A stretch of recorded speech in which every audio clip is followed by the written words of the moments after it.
Our first question. Thank you for standing up courageously for the debate on the COVID issue. You have helped us understand the battle between the King of the North and the King of the South. You have said that there is a massive backlash coming in the future, that the King of the North, representing religious imperialism, will defeat the King of the South. Does this mean that the Christian right is going to win the battle in terms of the truth of COVID and the vaccines? Will this result in a new revival on planet Earth, since all will be exposed? Because you also state that we are living in the end times, and nowhere left to flee, as you mentioned in the current events, and the coercive methods being used by the King of the South mentality to warn people the end is coming. Which is it? So, and how does the King of the South morph into the King of the North? So, in my view, the King of the South does not morph into the King of the North. These are two antagonistic principles. The King of the South represents godless humanism, socialism, evolutionism, communism. These are represented in the Bible imagery by Egypt. Egypt represents the King of the South. It's in the prophecy, and that's who is God that I should know. So all the godless, basically, in those organizations, which would be in our political landscape today, basically leftism. Leftism is the King of the South. That's primarily driven by the godless evolutionary forces, the green movement that don't have a future, that are anti-Christian, and so forth. King of the North is represented by Babylon and Rome in the Bible, and Nebuchadnezzar believes in God, but then immediately passes laws to punish anybody else who doesn't believe in Daniel's God. And Rome, of course, the Roman imperial religious state that became, this is religious imperialism. These are people who claim an actual belief in God, but the way they approach their belief in God is through human law, human legislation, coercive force, and control. So this would be political right. This is the political right.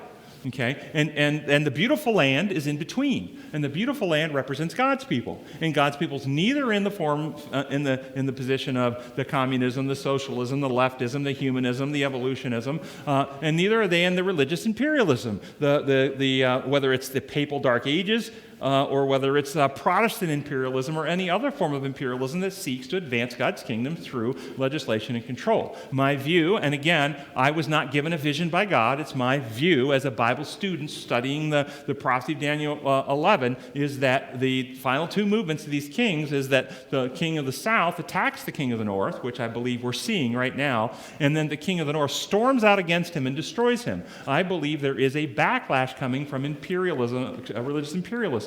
I don't know exactly how those events will unfold. I have speculation, but understand it's speculation, and it could be completely different than this. But my speculation is that in the next couple of years, over the next couple of years, 2, 3, 4 year period, that my speculation is that there is going to be the rising up of strong conservative, politically conservative voices that will articulate principles that most of Christians will identify with.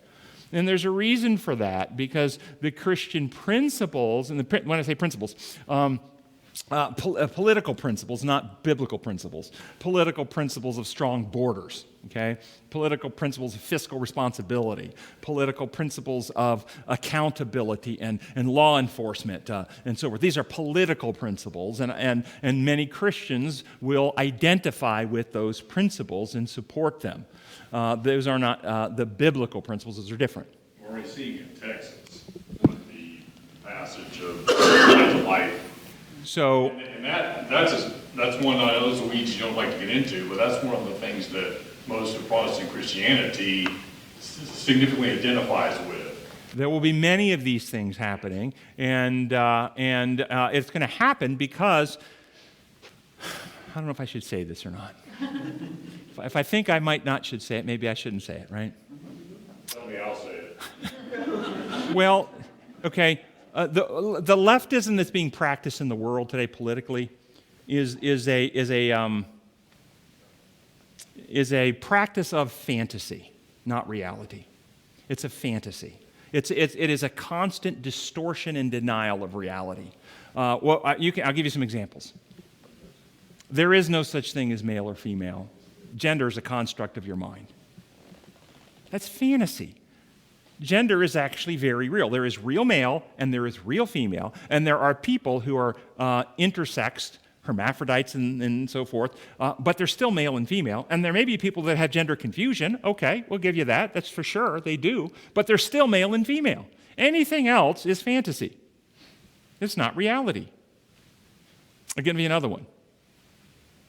The United States withdrawal from Afghanistan was a tremendous success. That's been stated repeatedly, the last 2 weeks. That's fantasy. That's not reality.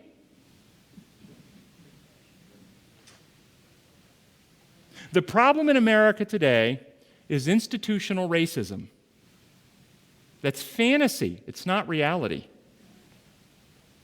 It's purposeful fantasy, constructed fantasy to incite division and take the eye off the reality. The reality is we're in a cultural war, not a racial war. You will know, anybody who claims that we've got a problem with white supremacist groups controlling the levers of power in America and controlling government and holding people of color down, anybody who claims that is living in a fantasy land. I'm not saying there aren't white supremacist people out there, even small little niche groups off in some corner. They have no power. They don't control any institutions in this country. Who does control the institutions? Leftism. And so there is institutional racism, but it's not coming from white people. It's coming from the godless evolutionists who control the left. I wrote a blog about this recently where I actually expose that this type of exploitation comes from the godless mindset, not from those who hold Jesus Christ up as their example and recognize every human being as their brother and sister, and we treat all people equally because they're not male, female, Jew or Greek, black or white. We're all one in Christ. It doesn't come from Christianity. It comes from godlessness. It's a cultural war. But those who run that culture war on the left don't want you to see the truth that this is a war on Christianity, and so they make it a racial war, but at the fantasy.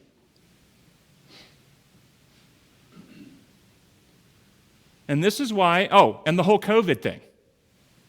I can't tell you the fantasies that are taught about this thing. Lie after lie, delusion after delusion. I know doctors who are telling people that if you don't get the vaccine, you will not get medical treatment if you're sick. Not just for COVID, for anything. Do you understand the Hippocratic Oath? The Hippocratic Oath is we don't ever deny health care as physicians for anybody, for political reasons, for national reasons, for just the way they live their life. We don't do it. The Hippocratic Oath, we are there to help people. What has gone wrong in the minds of people, I can tell you that's not coming from the right. That mindset is coming from the left. It's a delusional mindset.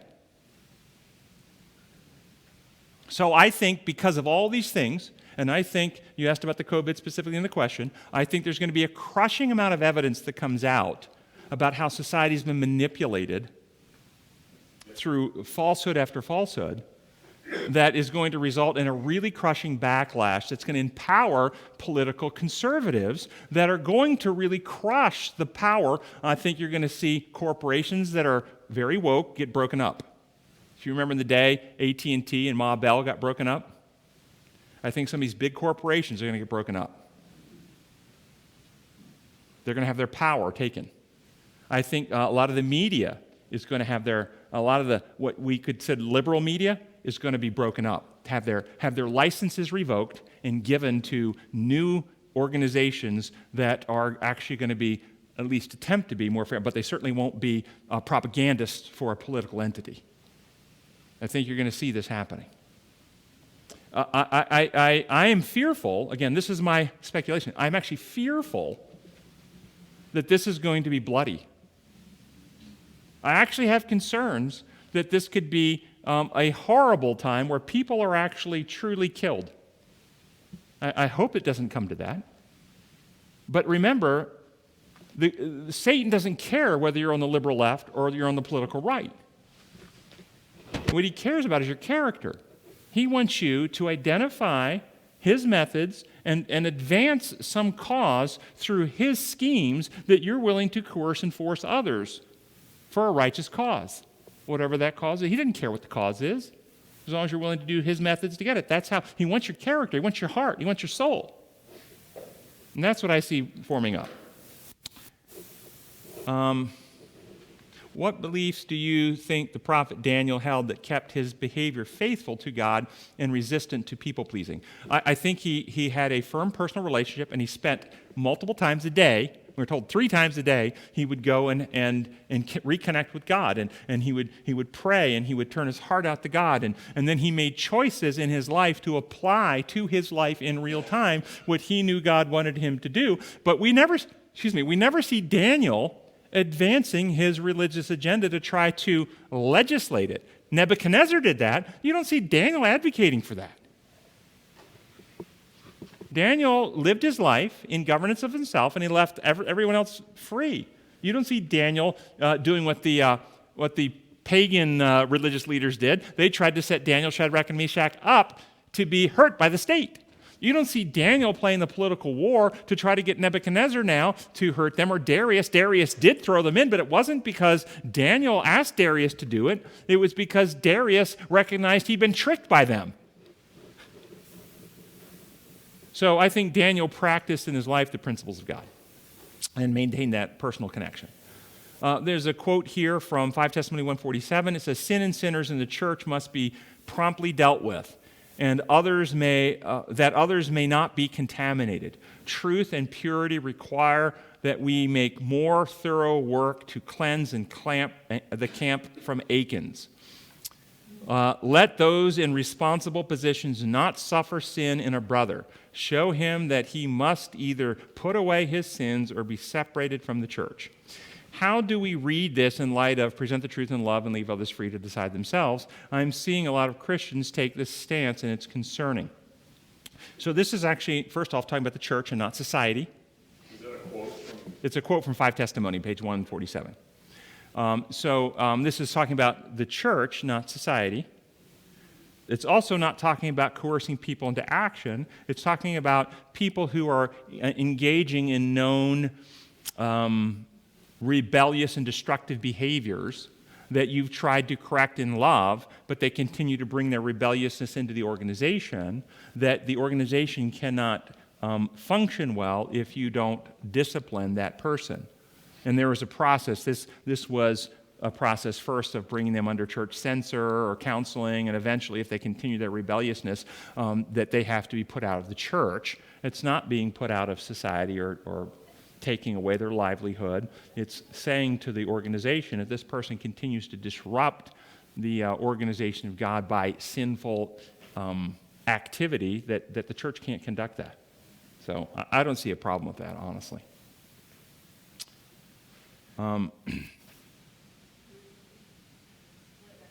And so what would happen is we would present the truth and love to that person, and we would leave them free to decide where they want to fellowship.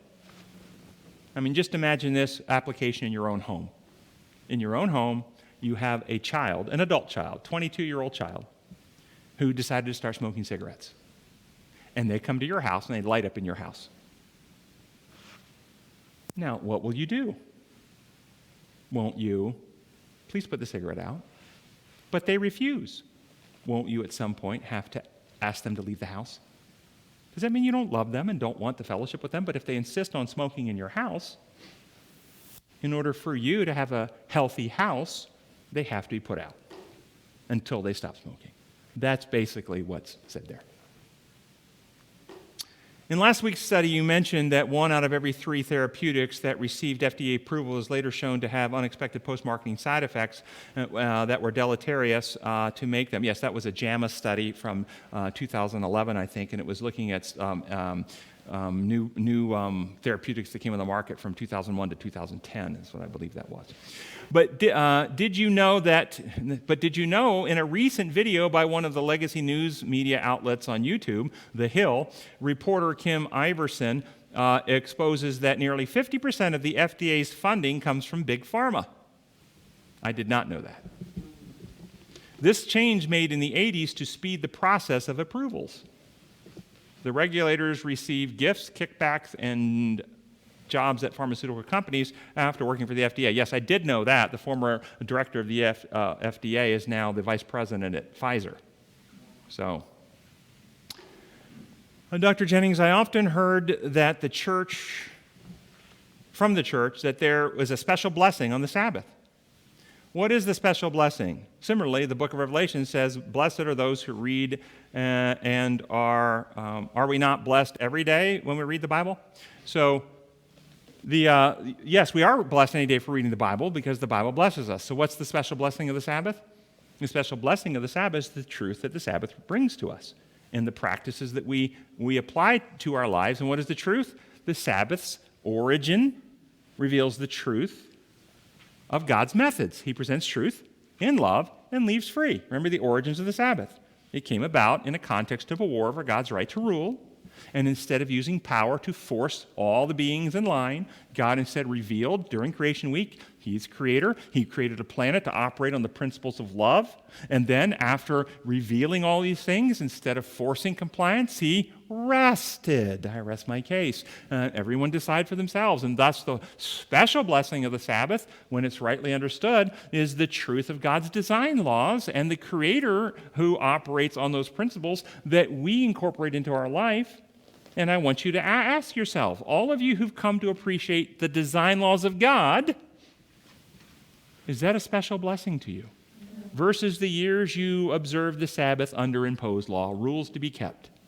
It is an incredible special blessing to have these truths transform the life. So I think that is ultimately the special blessing, the truth about the Sabbath itself, and as we practice and live out those principles. Many Christians believe that getting the mark of the beast in the forehead means you support the beast, but in the hand means you don't support the beast but still gave in. In your view of the mark of the beast being the use of beastly methods, is there a difference between hand and forehead marks? And can you please discuss the thoughts on the mark of the beast in relation to COVID vaccination? I'm concerned that as here in Australia, our governments are behaving very beastly, and I'm worried about getting the vaccination. Okay, first, they have to understand in context also the seal of God. The seal of God happens in the forehead. And what is the seal of God? The forehead is symbolic of where we reason, think, love other people, and worship. And the seal of God is being so settled into the truth, both intellectually and spiritually. Intellectually, we comprehend the truth. Spiritually, we live the truth, have it written in our hearts. So our hearts all identify and have the truth as the motivating principles in our life. So we are settled into the truth, intellectually and spiritually, of God's kingdom, His methods, His character, that nothing will shake us from it. That's the seal of God. The mark of the beast in the forehead is exactly the same thing for the beastly system, being settled into the beastly system, both intellectually and spiritually, that you cannot be moved. You are settled into the lies, and you love the methods, and you identify with the methods, and that's how you live. Mark in the hand, you are neither sealed of God, nor are you marked in the forehead or settled by the beast. Instead, you have a position where you recognize that you would never want to coerce another person. You wouldn't want to do that. You're not that type of a person, but you're concerned with self. You don't want to lose your business. You don't want to get arrested. You don't want to not have your passport that lets you go in and buy food. You don't want to be travel restricted. You don't want to, and so for convenience sake and life's expediency's sake, you go along with those same practices, even though you would never put them on anybody yourself. You're not a believer in them. Your works show that you support them, so the mark in the hand. You can see this in Nazi Germany. In Nazi Germany, there were people sealed of God. You can see a few, Bonhoeffer, Corrie ten Boom, who settled into the truth that they would not be moved, even under persecution and execution. Then there were those who were marked to the beast. They were so settled into the lie that they actually thought it was righteous and good. And you can see, of course, Hitler and Goebbels and Mengele and much of the Nazi leadership. But understand, probably the vast majority of the population of Germany were neither sealed of God nor marked in the forehead as beastly. They were marked in their hands. They went along because they didn't want to be identified as one of the troublemakers. They didn't want to be arrested. They didn't want to have their business shut down. They didn't want to also be sent off. They went along for expedience sake. You understand, Nazi Germany could not have done what they did without the cooperation of the population. Yes, just the following of the orders marked in the hand. That's exactly right. And that's what's happening in the world today. There are people being sealed of God so they won't be shaken from his principles. There are these that are marking themselves in their forehead of the beast. They're real believers in the righteousness of coercing other people's consciences and using the power of the state to make it so. And then the vast majority of people are the ones who just love themselves and their convenient life so much they don't want to be troubled. They'll just go along, following the orders, following the government, following the guidelines, following the recommendations. Don't question, don't ask, don't get in trouble. Just do what you're told. It goes back to which God you worship. If your God forces, you will appreciate force. I love that. That's exactly right. Okay. I don't think COVID vaccines themselves have anything to do with the mark of the beast. I think they're just a molecule, and they have certain benefits, and they have certain side effects, and they have certain protections, they have certain risks. They're just a molecule. But the methods employed could be very beastly. If you're willing to hold somebody down and force them to take it against their will, which happens in certain parts of the world. So it's the methods that are much more concerning. Hi, Tim. A question from out of South Africa on God's fire of love and truth. I understand the burning of this to be on the conscience, leaving the sinner no self-justification, coming into conflict with their lying selfishness and hatred, leaving them gnashing in emotional agony, and that the cloven tongues of fire are fires of love and truth too. How can this be well explained from the Bible if asked to show it in the Word? I am able to logically get there in the same way John Milton, I suppose, would, but was wondering if you have a more plain explanation of biblical exposition on it. Perfect question, because my blog that went up 2 days ago on Thursday on our website is The Truth About Hell. So go to our website, comeandreason.com, and look at our blog for this week, and you will find a layout of the Bible text taking you right through, and you can copy that, you can download that, you can just copy the text over, and you'll have a really nice exegesis on this principle. So thank you for asking about that. Thank you for the past COVID in-deep discussions and the references and truth about all things concerning COVID. I did not give truth about all things concerning COVID. There's many, many things out there I don't know. Okay? It has been very helpful, giving many hope with these resources. My family and friends, as well as myself, who have been told from my employer I have to get the COVID jab. I'm thankful for the way you talk about current world events happening, reflecting prophetic biblical prophecy. Thank you, Come and Reason Ministries. Please keep sharing the truth. Okay, no question, but thank you for your support. Since safe and effective treatment protocols for COVID are not widely used, and most of the hospitalized are reported to be unvaccinated, I have several patients that work at one of the local hospitals, and they tell me about how busy and overwhelmed in many ways they are, and I ask them how many of the people that are currently hospitalized have had early treatment protocols. How many have gotten the treatments that the data says, the studies say, would reduce hospitalization by 86%? And that information is unknown. Nobody's asking the question. They ask if you're vaccinated or not, but they don't ask if you got the early treatment protocols. Why not?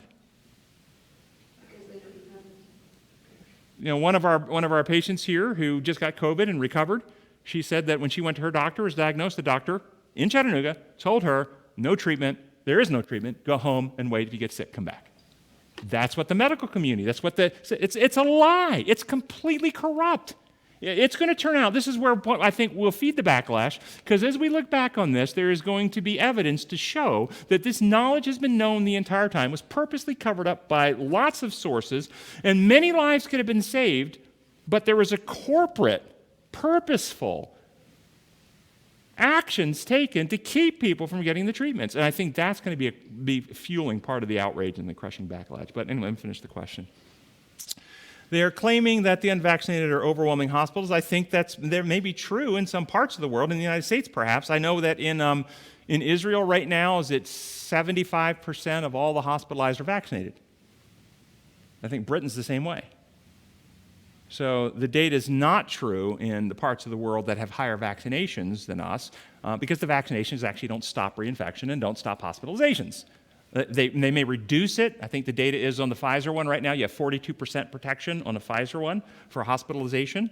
And I think the other two have a 66% reduction in hospitalization. But they don't stop it. You get from, remember, the data I've shown you. The home treatments, 86% reduction. A vegetarian or Mediterranean lifestyle, 73% reduction. So the Adventist Church, with its lifestyle principles, could actually be doing a tremendous work, because the data would show that those Adventist lifestyle principles give a better hospitalization reduction and death outcomes than the vaccines. I have also heard through the grapevine that doctors and nurses are being given instructions to misreport numbers to make this seem true. Have you found in your research confirmation that vaccines are indeed keeping people from being hospitalized in the U.S.? The data shows that, in fact, some people are having protection from the vaccines. There's no question that is true. But they're not the panacea, and we will never, ever beat this illness with vaccines. Yeah, Anybody who claims that's lying. I can testify to that. Yeah. My reaction was very mild after being vaccinated in March. Okay. Had a cold, plus my taste got it back. That's it. No hospitalization, no breathing problems, nothing else. Okay. So in my case, it worked. Good. No, that was true. There's no question. There are cases, and I'm sure there are lots of them. There are lots of those. Regarding the misrepresentation of numbers, I don't know what's happening now. We do know that happened last year. The Alameda County Health Department came out publicly and acknowledged that they overreported by 25% the number of cases. So, that happened last year. I don't know if that's still happening or not. I know that there's doctors that have gone on public record saying at their hospital they were told to report COVID cases because they would get higher reimbursement from the government if they did. They've gone on public record giving video testimony of saying that. That was last year. I haven't heard any of that happening this year. So, I don't know. But, yes. So, again, anybody who suggests we will beat this worldwide with vaccines alone either they're misinformed or they're lying. This is never going to be beaten with just vaccines. It's not going to happen. It's never going away. Understand that. This thing is not going to be like smallpox, that we vaccinate everybody, it just goes away. It's not going to happen. It keeps mutating. It keeps mutating. It keeps mutating. So no matter what vaccines we give, it's going to be around, and it's going to keep coming around. Okay? So anybody who suggests otherwise doesn't really understand the process of what's happening anymore. Since safe and effective treatment protocols for COVID are not widely... Oh, I just read that one. Thank you so much, Dr. Jennings, for your powerful Bible study. I'm always appreciative of your Bible studies every time. Again, I have a question about the brain. I don't know if it's appropriate now. Recently, I found myself during prayer drifting. I would think of other unrelated things in the middle of my prayer of Thanksgiving, for example. I wonder whether you have tips to improve prayer focus. So, everybody's mind wanders. This is not an uncommon thing. Time of day makes a difference. The more fatigued you are, the more your mind will wander. So late at night, before going to bed, it'll be harder to be focused. Morning prayer will help. Believe it or not, fasting actually helps your mind focused. If you try to pray right after a meal, especially a big meal, it'll be harder to focus your mind. The other thing about the prayer, about focusing, if your mind wanders, you don't get upset, you don't get agitated. You simply say, that's okay. Lord, I'm human. I'm coming back to this now. And you come back. And sometimes speaking your prayers out loud and talking them out rather than doing them just in your head significantly keeps your prayers on focus if you speak them out loud. So that was another tip. All right, let's close with prayer.